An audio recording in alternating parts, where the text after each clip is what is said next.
Hello friends, आप कैसे हैं। आप सभी के लिए बहुत बड़ी खुशखबरी है।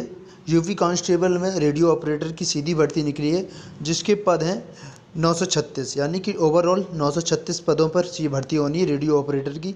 आप यहाँ पर देख सकते हैं कि अनरिजर्व के लिए 379 पद हैं और आर्थिक रूप से कमज़ोर वर्ग जो इकोनॉमिकल वीकर सेक्शन होता है उसके लिए 92 पद हैं।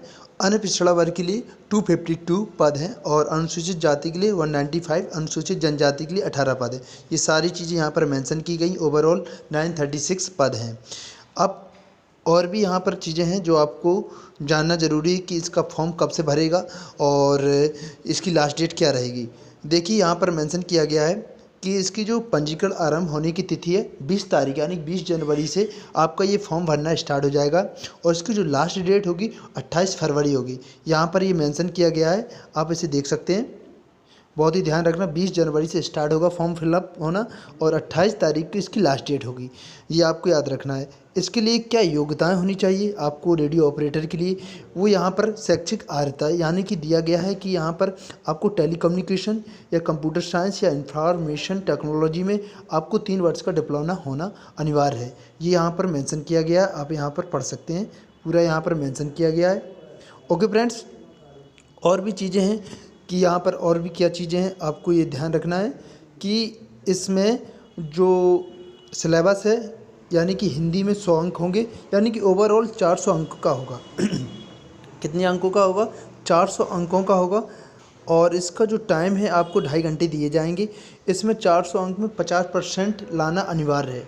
यहाँ पर मेंशन किया गया है, ये लिखा हुआ है 50% अंक प्राप्त करने में विफल रहने वाले अभ्यर्थी भर्ती के लिए पात्र नहीं होगी। अगर आप 50% से कम आते तो आप इसके लिए विफल रहेंगे। ओके फ्रेंड्स, ये लिखा है यहाँ पर, आप इसे देख सकते हैं। और भी चीज़ें हैं जो आपको मैं बताना, स्क्रॉल करिए। देखिए, यहाँ पर जो पुरुष अभ्यर्थियों के लिए इसकी हाइट जो है आपको 168 सेंटीमीटर होना अनिवार्य है और अनुसूचित जनजातियों के लिए 160 सेंटीमीटर बहुत ही ज़रूरी है आपको। ओके फ्रेंड्स, और भी यहाँ पर सीना के लिए क्या बताया गया है, 79 सेंटीमीटर बिना फुलाएं और कम से कम 84 सेंटीमीटर फुलाने पर होना अनिवार्य है। और अनुसूचित जनजातियों के लिए क्या 77 से 82, यानी कि 5 सेंटीमीटर आपको फुलाना चाहिए। और अन्य पिछड़ा वर्ग के लिए हाइट क्या होनी चाहिए, 152 सेंटीमीटर यहाँ पर पूरा मेंशन किया गया है, आप इसे पढ़ सकते हैं। ओके फ्रेंड्स, और भी चीज़ें हैं जो आपको, हाँ ये देखिए, इसमें जो आयु सीमा सबसे बड़ी मुद्दा रहता है कि आयु सीमा छूट क्या है। अनुसूचित जनजाति वही पिछला जैसा है, मुद्दा जो 5 वर्ष की छूट अनुसूचित जनजाति के लिए और 5 वर्ष अनुसूचित जनजातियों के लिए, अन्य पिछड़ा वर्ग के लिए 5 वर्ष। और यहाँ पर EWS के लिए कोई छूट नहीं, उम्र सीमा में कोई भी छूट नहीं है। यहाँ पर देखिए आप, कोई भी छूट नहीं है और 10% का आरक्षण मिलेगा बस जब आप एग्ज़ाम देंगे। उसके जो नॉर्मलाइजेशन होता है उसमें उस हिसाब से आपको 10% का आरक्षण दिया जाएगा और इसमें छूट नहीं है उम्र सीमा में। ओके फ्रेंड्स, अब ये याद रखना है। ये सारी चीज़ें हैं, आप इसे नोटिफिकेशन को डाउनलोड करके पूरा पढ़िए ज़रूर।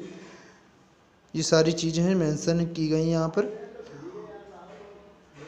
ओके फ्रेंड्स, यहाँ पे देखिए, यहाँ पर सारा सिलेबस है जो आप पढ़ सकते हैं। सामान्य हिंदी में क्या क्या आना है ये मेंशन किया गया है, और सामान्य ज्ञान में और general knowledge and numerical and mental ability test, ये न्यूमेरिकल यानी रीजनिंग में क्या क्या सब्जेक्ट हैं, क्या कौन कौन से विषय यहाँ पर दिए गए हैं, वो आपको एक बार डाउनलोड करके पूरी चीज़ें पढ़ना है। सिलेबस जो है सेम है इसका, यानी कि बस वही है कि अंक जो है 100 अंक 400 अंक कर दिया गया है, 50% आपको लाना है। ये सारी चीज़ें हैं, एक बार देख लीजिए आप डाउनलोड करके। ओके फ्रेंड्स, मिलते हैं next video. Okay, thank you.